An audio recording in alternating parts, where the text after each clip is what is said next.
সবাইকে স্বাগত দীপ্ত সংবাদে, সাথে রয়েছি দোলা ডলরেস। শুরুতেই ঘূর্ণিঝড় রিমাল প্রসঙ্গ। প্রবল ঘূর্ণিঝড় রিমালের অগ্রভাগ বাংলাদেশ উপকূলে পৌঁছেছে। আবহাওয়া অফিস জানায়, সন্ধ্যার পর ঘূর্ণিঝড়টির অগ্রভাগ পটুয়াখালীর খেপুপাড়া উপকূল অতিক্রম শুরু করে। তবে ঘূর্ণিঝড়ের কেন্দ্র বাংলাদেশ উপকূল অতিক্রম করতে আরও সময় লাগবে। ঘূর্ণিঝড়ের কারণে পায়রা ও মোংলা সমুদ্র বন্দরে 10 নম্বর মহাবিপদ সংকেত দেখাতে বলেছে আবহাওয়া অধিদপ্তর। এছাড়া খুলনা, সাতক্ষীরা, বাগেরহাট, পিরোজপুর, ঝালকাঠি, বরগুনা, বরিশাল, ভোলা, পটুয়াখালী এবং তাদের কাছের দ্বীপ ও চরগুলো 10 নম্বর মহাবিপদ সংকেতের আওতায় থাকবে। এছাড়া চট্টগ্রাম ও কক্সবাজার সমুদ্র বন্দরে 9 নম্বর মহাবিপদ সংকেত জারি করেছে আবহাওয়া অধিদপ্তর।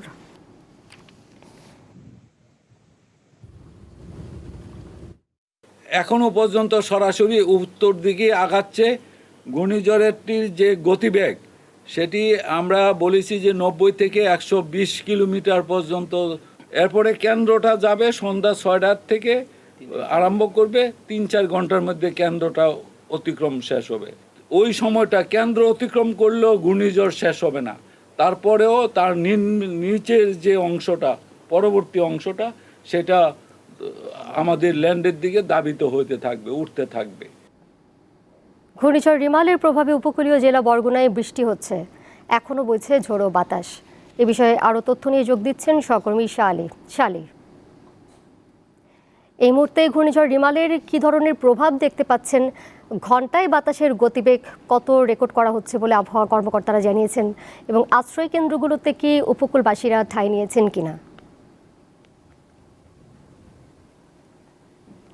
দোলা, আপনি যেটা আসলে বলছিলেন, উপকূলীয় জেলা বরগুনা, এই বরগুনায় আমরা দেখেছি যে দুপুর থেকেই 12টার পর থেকেই যে 10 নম্বর সিগন্যাল দিয়েছেন, এরপর থেকে এই নদীর পানি কিন্তু বৃদ্ধি পাওয়া শুরু হয়েছে। পায়রা, বলসার, বিষখালী, এই 3 নদীর মাঝখানে হচ্ছে বরগুনা, এবং সেই পাশে যেই সকল বেড়িবাঁধগুলো রয়েছে, সেই বেড়িবাঁধের পাশে যেই ঘরগুলো রয়েছে সেগুলো কিন্তু পানিতে নিমজ্জিত হয়েছে।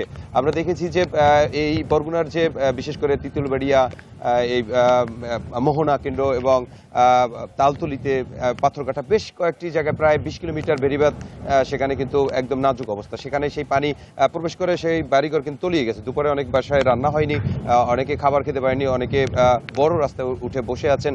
এরকম কিন্তু চলছে। এখন পর্যন্ত যে অবস্থাটা দেখছি যে তীব্র কিন্তু আসলে জড়ো হওয়া বইছে, পাশাপাশি যে বৃষ্টি হচ্ছে, থেমে থেমে বৃষ্টি হচ্ছে, এবং আবহাওয়া কিন্তু একটু এমনই অবস্থা যেটা দেখে মানুষ কিন্তু আতঙ্কের মধ্যে রয়েছে যে কখন আঘাত আনতে পারে, এরকম কিন্তু একটা অবস্থা রয়েছে। এছাড়া আশ্রয় কেন্দ্রগুলোতে আমরা দেখেছি যে সেই শিশুদের থেকে শুরু করে সকলকে কি নেওয়া হচ্ছে, এবং গবাদি পশুগুলো যেগুলো গোখাবারগুলো রয়েছে সেগুলো পানিতে নিমজ্জিত হয়েছে। এরপর কিন্তু যখন আবার ভাটা লেগেছে তখন এই পানি নামতে শুরু হয়েছে। এরপর আবার রাতে কিন্তু জোয়ার আসবে, সেই জোয়ারে কিন্তু তলাবে, সেই আতঙ্কেও কিন্তু মানুষগুলো রয়েছে। আমরা দেখেছি জেলা প্রশাসকের পক্ষ থেকে এবং এখানে red crescent society, CPP team, তারা কিন্তু মাঠে রয়েছে। তারা সতর্ক করার জন্য মানুষকে ধারে ধারে যাচ্ছেন এবং মানুষকে আশ্রয়ে যাওয়ার জন্য যাচ্ছে। অনেকে এই বাড়িতে মালামাল রেখে যেতে চাচ্ছে না। বিশেষ করে বরগুনায় যে মাঝের চর রয়েছে, মাঝের চরে কিন্তু একাধিক পরিবার, তারা কিন্তু তাদের সাথে যোগাযোগ একমাত্র নৌকা, সেই নৌকা ছাড়া তাদের কিন্তু যোগাযোগ কোনো ব্যবস্থা নেই। এছাড়া একটি মাত্র সেখানে সাইকেল শেল্টার রয়েছে, যে শেল্টারে মাত্র 200-300 মানুষ ধরতে পারে, সেরকম একটি ব্যবস্থা। কিন্তু একাধিক ঘরবাড়ি কিন্তু সেটা কিন্তু তারা আতঙ্কের মধ্যে রয়েছে দেখেছে। এবং এখানে জেলা প্রশাসনের তরফ থেকে যে এখানে মজুত করা হয়েছে সেগুলো এখন পর্যন্ত কিন্তু কোথাও দেওয়া হয়নি।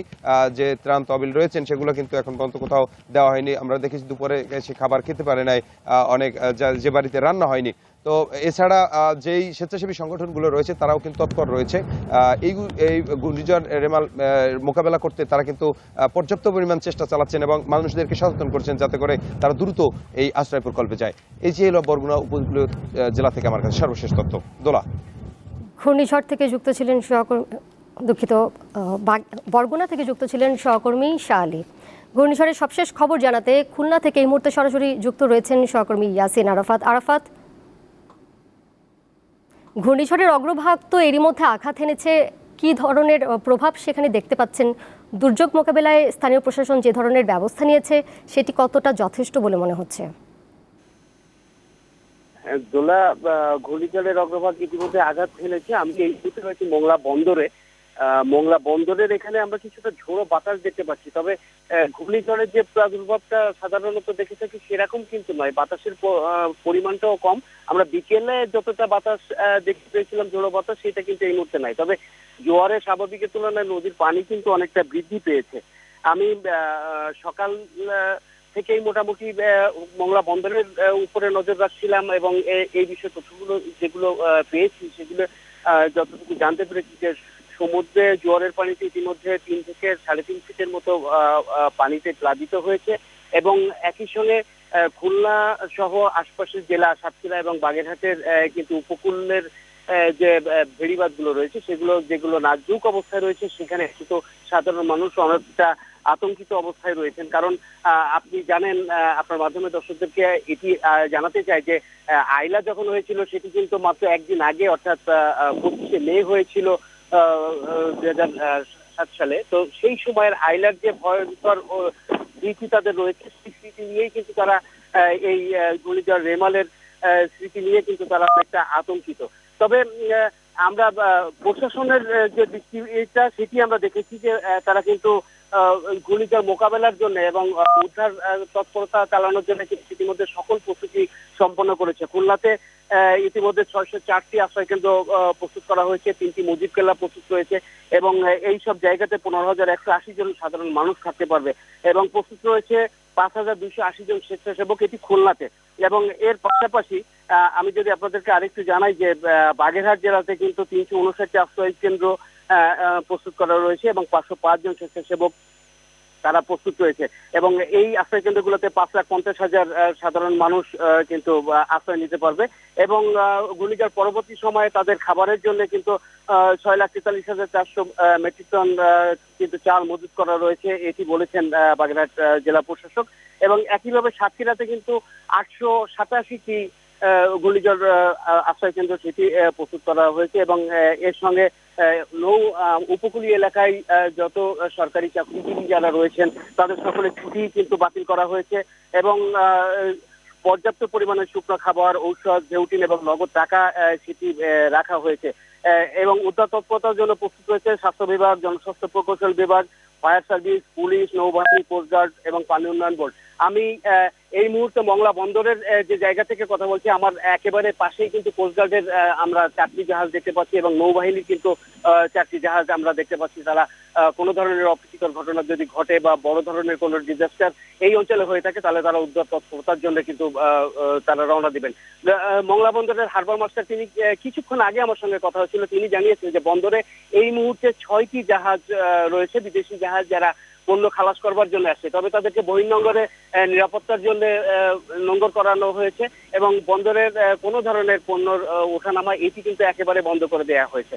এবং 10 নম্বর বিপদ সংকেতের সময় অন্যান্য সময় আমরা যে যে ভয়ঙ্কর অবস্থাটা দেখি, এইবারের ঝড়ে কিন্তু আমরা সেটা দেখতে পাচ্ছি না। আমরা বিকাল পর্যন্ত দেখেছি যে ঝড়ের যে পরিস্থিতি, সেই পরিস্থিতিতে কিন্তু আকাশে মেঘ এবং রোদের একটু লুকোচুরি খেলা আমরা দেখতে পেয়েছি। তবে খুলনা থেকে যুক্ত ছিলেন সহকর্মী ইয়াসিন আরাফাত। ঘূর্ণিঝড় রেমাল মোকাবিলায় 3টি নিয়ন্ত্রণ কক্ষ 5,000 কর্মী প্রস্তুত আছে বলে জানিয়েছেন স্বরাষ্ট্রমন্ত্রী আসাদুজ্জামান খান। তিনি বলেন, ঘূর্ণিঝড় রেমালের কারণে প্রচুর বৃষ্টিপাতের ফলে ভূমি ধসের আশঙ্কা করা হচ্ছে। এ বিষয়ে ফায়ার সার্ভিস প্রস্তুত রয়েছে। রবিবার বিকালে ঘূর্ণিঝড় রেমালের সার্বিক প্রস্তুতি নিয়ে সচিবালয়ে এক সভা অনুষ্ঠিত হয়। সভা শেষে স্বরাষ্ট্রমন্ত্রী বলেন, ঘূর্ণিঝড়ে যাতে ক্ষয়ক্ষতি কম হয় এজন্য বিজিবি, র্যাব, নৌপুলিশ, জেলা পুলিশ সহ আইনশৃঙ্খলা বাহিনীগুলো কাজ করছে। তিনি আরও জানান, উপকূলীয় অঞ্চলে কারাগারে বন্দীদের যাতে কোনো সমস্যা না হয় তা নিয়েও আইজি প্রিজন কাজ করছে। আমাদের পুরো উপকূলীয় এলাকায় 3টি নিয়ন্ত্রণ কেন্দ্র কক্ষ করেছেন এবং 5,000 কর্মী প্রস্তুত রয়েছেন এই ঘূর্ণিঝড় মোকাবেলা করার জন্য। আশঙ্কা করছি প্রচুর বৃষ্টি হতে পারে।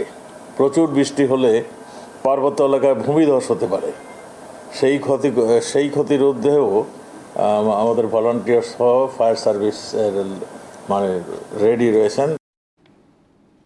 এই ছিল এখনকার মতো। পরের সংবাদ রাত 11টায় দেখার আমন্ত্রণ রইল। এছাড়া আরও তথ্য এবং বিনোদনের নানা খবরাখবর জানতে যুক্ত থাকুন দীপ্তর ডিজিটাল প্ল্যাটফর্মগুলোতে। সবাইকে ধন্যবাদ।